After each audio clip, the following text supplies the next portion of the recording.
Assalamualaikum warahmatullahi wabarakatuh. Hamdan wa syukran lillah. Salatan wa salaman ala rasulillah Muhammadin ibni Abdullah wa ala alihi wa ashabihi wa man tabi'ahu ila yaumil qiyamah, amma ba'd. Saudara-saudara sekalian yang saya hormati, Ramadan sudah tidak begitu lama lagi akan datang mengunjungi kita. Oleh sebab itu, salah satu di antara persiapan kita adalah membuka kajian tentang Ramadan agar puasa yang kita lakukan nanti di dalam Ramadan tidak sia-sia saja. Pada kesempatan yang singkat ini, kita akan membicarakan masalah puasa dari pangkal, walaupun sedikit demi sedikit. Semoga bisa dipahami dan bermanfaat. Di dalam kitab Al-Fiqhul Manhaji ala Madhabil Imam Asy-Syafi'i, juz 1 halaman 331 dijelaskan bahwa definisi puasa itu asyamu lughatan. Menurut bahasa, puasa itu adalah al-imsaku 'anis syai' kalaman kana au ta'aman. Puasa menurut bahasa adalah menahan diri dari sesuatu. Apakah dia menahan diri dari berbicara atau menahan diri dari makan? Ketika ada seseorang menahan diri dari berbicara, itu sudah dianggap puasa menurut bahasa. Menahan diri dari makan juga sudah puasa menurut bahasa. Ketika ada suami dihidangkan oleh istrinya makanan, tetapi suami tidak mau makan, maka pada saat itu boleh jadi suaminya sedang berpuasa menurut bahasa. Ketika ada istri ditanya oleh suami, maka istri tidak menjawab, boleh jadi istrinya puasa dari berbicara menurut bahasa pada saat itu. Akan tetapi ini tidak baik dipasang. Ketika suami berbicara kepada istri, istri tidak mau menjawab dengan alasan saya sedang puasa ini bang, puasa dari berbicara, itu adalah dosa. Ini hanya sekedar ungkapan pemberitahuan bahwa puasa itu ada menurut bahasa, ada menurut istilah atau menurut syarat. Wa dalilu dzalika qaulu ta'ala hikayatan an Maryam alaihi salam. Dalilnya adalah firman Allah Ta'ala sebagai hikayat dari Maryam alaihi salam, ibunda Nabi Isa alaihi salam. Allah berfirman, a'udzubillahi minasyaitonir rajim. Inni nadartu lirrahmani shauma falan ukallimal yauma insiya. Sesungguhnya aku telah bernadar kepada Tuhanku Ar-Rahman untuk berpuasa, maka aku tidak akan berbicara dengan manusia pada hari ini. Telah puasa ibunda Nabi Isa alaihissalam tidak berbicara pada hari itu dengan seorang manusia pun. Wasyamu syar'an, menurut istilah syariat Islam, puasa itu adalah imsakun 'anil muftirat min thulu'il fajri ila ghurubish syamsi ma'an niyah. Puasa itu menurut syarak adalah menahan diri dari hal-hal yang membukakan atau yang membatalkan puasa, mulai dari terbit fajar sampai terbenam matahari disertai dengan niat. Jadi itulah puasa, menahan diri dari hal-hal yang membatalkan puasa. Apa yang membatalkan puasa? Banyak. Termasuk diantaranya makan dengan sengaja, minum dengan sengaja. Di sini selalu dikatakan dengan sengaja. Artinya orang yang makan tidak sengaja itu tidak batal puasanya. Bagaimana pula orang makan tak sengaja? Orang makan biasa sengaja, tidak mungkin dia lupa makan dia. Maksud lupa di sini, sengaja di sini adalah tahu dia, sadar dia kalau dia sedang puasa, sementara makan itu membatalkan puasa, dia makan juga. Nah, itulah yang dimaksud sengaja. Jadi makan dengan sengaja, minum dengan sengaja, dan lain sebagainya. Nanti akan kita bicarakan secara khusus hal-hal yang membatalkan puasa.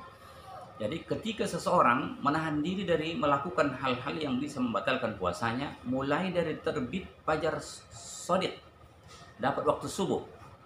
Jadi tulungil fajr yang dimaksud di sini, fajar itu ada dua, ada namanya fajar shadiq, ada namanya fajar kadzib. Fajar kadzib ini kira-kira lebih kurang setengah jam sebelum dapat fajar shadiq. Nah, kalau dilihat di langit di malam hari sepertinya sudah mau terang, mau pagi, tetapi setelah itu hilang kembali, balik gelap seperti biasa. Itu disebut dengan fajar dusta. Kemudian setelah itu terbitlah fajar lagi, nampak di langit mulai terang, itulah terus sampai pagi makin terang makin terang. Itu yang disebut dengan fajar shadiq, fajar yang benar. Jadi fajar shadiq ini supaya mudah kita ketahui adalah waktu subuh yang sesungguhnya. Waktu subuh yang sesungguhnya. Kalau sekarang waktu subuh lebih kurang pukul 5 lewat 3 menit, maka disitulah fajar shodiq itu sebenarnya. Jadi waktu imsak yang selalu dibuat orang, ada waktu imsak. Kalau sekarang umpamanya pukul 5 lewat 5 menit waktu subuh, maka dibuat waktu imsaknya pukul 4:53 menit waktu imsak. Itu waktu imsak di situ bukan imsak yang sesungguhnya, tetapi bersiaplah kita. Kalau bisa mulai dari saat itu kita sudah bersih, sudah siap makan, sudah siap minum, agar nanti jangan sempat dapat waktu yang sesungguhnya kita masih makan. Pada saat itu puasanya tidak sah. Jadi waktu imsak yang selalu dibuat 10 menit sebelum waktu subuh itu adalah untuk berjaga-jaga agar jangan sampai terlewat waktunya. Masuk dalam subuh kita masih melakukan yang membatalkan puasa, maka puasa kita tidak sah. Yang sesungguhnya menjadi waktu imsak bagi puasa ini adalah waktu subuh itu. Diharapkan jangan ditunggu waktu subuhnya kita masih makan terus, nanti azan di masjid baru kita berhenti. Jangan, karena begitu dapat waktu kita masih melakukan yang membatalkan puasa, maka puasa kita itu tidak dianggap sah lagi pada saat itu. Saudara-saudara sekalian yang saya hormati, kemudian ila ghurubi syamsi ma'an niyah. Sampai kapan? Sampai menahan dirinya dari hal yang membatalkan puasa, terbenam matahari disertai dengan niat. Terbenam matahari maksudnya dapat waktu maghrib. Bagaimana kita mengetahuinya? Mengetahuinya sekarang sudah ada jadwal-jadwal yang dibuat oleh pemerintah. Saya ulangi, dari Majelis Ulama bekerja sama dengan pemerintah, sudah ada jadwal-jadwal Ramadan itu per harinya. Sebab itu kita usahakan supaya jam kita di rumah merupakan jam yang betul-betul perjalanannya bagus, standar nasional. Jangan sampai nanti ada orang belum tiba waktunya dia sudah azan. Ini menjadi tanggungan dosa bagi orang yang azan itu. Maka setiap pengurus masjid diharapkan supaya betul-betul melihat dulu perjalanan jamnya itu. Dilihat di jam nasional, di televisi ada itu biasanya. Sesuaikan jam kita. Kalau mungkin ada 2 jam di situ, sesuaikan betul-betul. Jangan sempat nanti orang sudah berbuka, kita belum berbuka. Atau belum waktunya berbuka, kita sudah berbuka. Orang yang puasa ini, begitu azan didengarnya, kadang-kadang dimainkan saja berbuka. Padahal rupanya belum waktunya.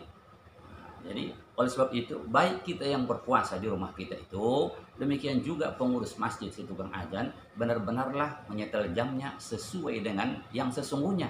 Jangan sempat nanti terjadi sesuatu.